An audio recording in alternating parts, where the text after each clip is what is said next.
नमस्कार, मैं हूं आयुषी। आप देख रहे हैं हिंदी न्यूज नाउ। आइए नजर डालते हैं आज की कुछ खास खबर की ओर।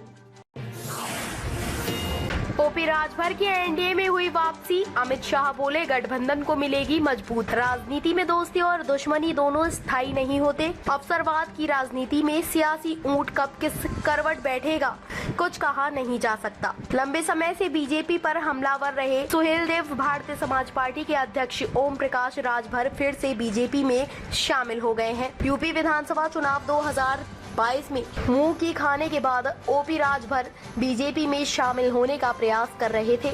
हालांकि लोकसभा चुनाव 2024 की तैयारी शुरू हो गई है। ऐसे में ओम प्रकाश राजभर को एनडीए में शामिल कर बीजेपी ने अपना किला मजबूत कर लिया है। सुबह सपा अध्यक्ष ओपी राजभर ने दिल्ली में केंद्रीय गृह मंत्री अमित शाह से मुलाकात की। इसी मुलाकात में उन्हें एनडीए में शामिल कर लिया गया। अमित शाह ने अपने ट्विटर हैंडल से ओम प्रकाश राजभर और उनके बेटे अरविंद राजभर के साथ फोटो शेयर करते हुए यह जानकारी साझा की है। फोटो शेयर करते हुए उन्होंने लिखा कि ओपी राजभर से दिल्ली में भेंट हुई और उन्होंने प्रधानमंत्री नरेंद्र मोदी के नेतृत्व वाले एनडीए गठबंधन में आने का निर्णय लिया। मैं उनका एनडीए परिवार में स्वागत करता हूं। राजभर के आने से उत्तर प्रदेश में एनडीए को मजबूती मिलेगी और पीएम मोदी के नेतृत्व में एनडीए द्वारा गरीबों व वंचितों के कल्याण हेतु किए जा रहे प्रयासों को और बल मिलेगा। गौरतलब है कि 2024 में लोकसभा चुनाव होने हैं। ऐसे महागठबंधन की चुनौती से निपटने के लिए बीजेपी अपने आप को और मजबूत करने में जुट गई है।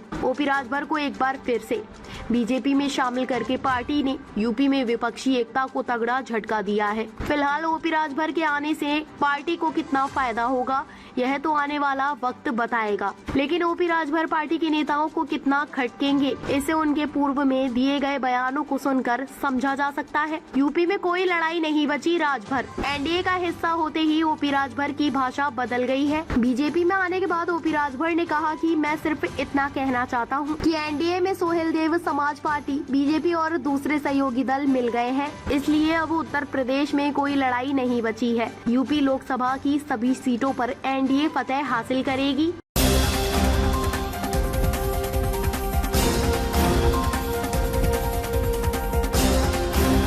सबकी समस्या का निस्तारण सरकार की प्राथमिकता। सीएम योगी। जनता दर्शन में मुख्यमंत्री ने सुनी 400 लोगों की समस्याएं। समयबद्ध, गुणवत्तापूर्ण और संतुष्टि परक निस्तारण के लिए अधिकारियों को दिए निर्देश। धन के अभाव में बाधित नहीं होगा किसी का इलाज। मुख्यमंत्री। गोरखपुर 16 जुलाई। मुख्यमंत्री योगी आदित्यनाथ ने रविवार सुबह गोरखनाथ मंदिर में 400 लोगों से मुलाकात कर उनकी समस्याएं सुनी। सभी को आश्वस्त किया सभी की समस्याओं का निस्तारण करना उनकी प्राथमिकता है और सभी के साथ न्याय किया जाएगा। लोगों की समस्याओं से संबंधित प्रार्थना पत्र लेकर उसे अधिकारियों को इस निर्देश के साथ हस्तगत किया कि समयबद्ध, गुणवत्तापूर्ण और संतुष्टि परक निस्तारण सुनिश्चित करें। गोरखनाथ मंदिर के महंत दिग्विजयनाथ स्मृति भवन के बाहर आयोजित जनता दर्शन में सीएम योगी ने एक एक कर सभी लोगों से मुलाकात की, इत्मीनान से उनकी बात सुनी और उनके प्रार्थना पत्र लिए। उन्होंने सभी को समस्या निस्तारण का भरोसा देते हुए कहा कि उनके रहते किसी को चिंता करने या परेशान होने की आवश्यकता नहीं है। सबकी समस्या पर प्रभावी कार्रवाई सुनिश्चित कराई जाए। कुछ लोगों की बिजली बिल संबंधी परेशानी पर उन्होंने अधिकारियों को निर्देशित किया कि ओटीएस योजना से लोगों को राहत प्रदान की जाए।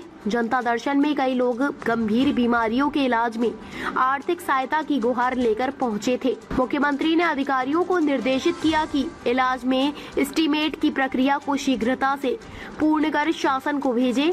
इलाज के लिए पर्याप्त धनराशि उपलब्ध कराई जाएगी।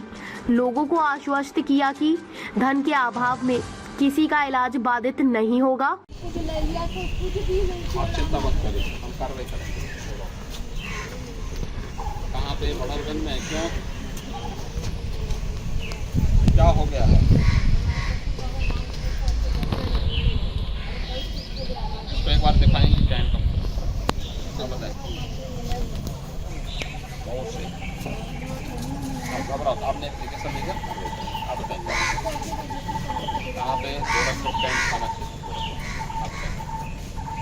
कहाँ से आए हैं?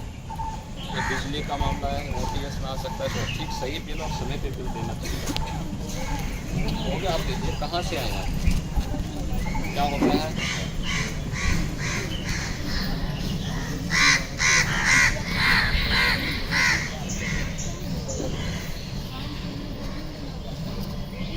मामला आपने कहाँ यहाँ दर्ज कराया है, वहाँ कानपुर कार्रवाई।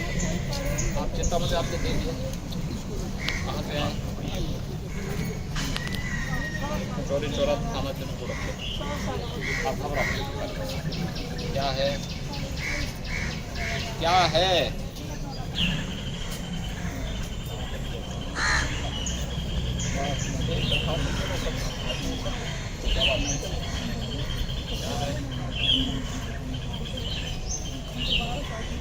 एक ही मामला है ना सर?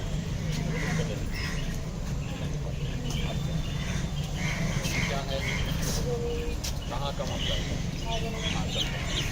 ताज़ा खबरों से जुड़े रहने के लिए हमारे चैनल को सब्सक्राइब करें और बेल आइकन को दबाना ना भूलें ताकि हर खबर की नोटिफिकेशन आपको मिलती रहे।